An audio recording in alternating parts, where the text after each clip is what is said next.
RAD, teachers are not medical professionals. They cannot treat RAD. They cannot do it legally. You have to be certified to deal with it.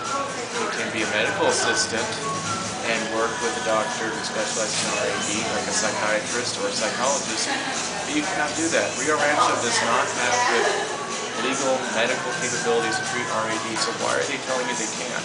That's an offense, actually. Because they don't want to spend the money that it takes to help this child gain the types of therapeutic and trauma-based interventions he needs for that disability. Under federal law and under faith, you have the right to go to a residential area that deals with RAD, where they can hire someone who specializes in RAD to come in. If that's not happening, then you're not getting your right as a teacher. And taking a course online, seeing a DVD that's been already pre-made, it doesn't give them that certification, and I keep trying to explain that to them, that they don't have, their social workers told me they're going to tweak the types of therapeutic models that they're using for him. And all he's doing is then coming back with more threats of self-harm and harm to others. Also malpractice. If they are certified, then it's medical malpractice. Right. And where is the HIPAA? I haven't signed any HIPAA regulation forms for them to be working with him with RAD. In my personal opinion, I wouldn't.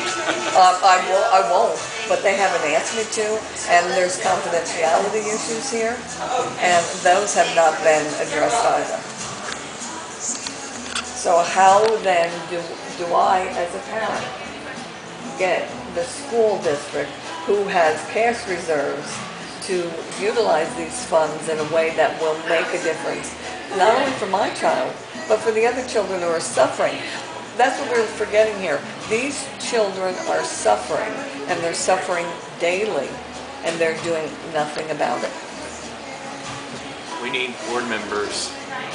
We need new board members who know how to deal with education, know how to deal with money, know the law and about students' rights. We do not have that right now.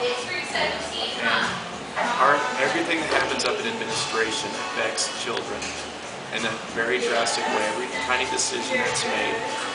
But they don't want to do what's necessary. They don't. It costs too much money. And no matter how many letters I write, no matter how many phone calls I make, and no matter how many doctors, they have evaluations by neuropsychiatrists that tell them what's going on with this kid, what's happening, and they're turning around and still saying that they can provide them. We need new board members. We need to work on District 5 right now. It's heavily overpopulated. The lines need to be redrawn to make sure that there's equal representation. We need to make sure every student is having their rights. We need to reappropriate the money so that it follows federal regulations, so that we do have kids with RAD who are being treated the way they should be, getting the proper care and education. I don't know one that I can tell you from my experience that is being properly medically supervised in a way that is going to ensure that they become successful. They have a right to progress a child. They don't have a right to regress a child, and they are regressing these children. That will be changed.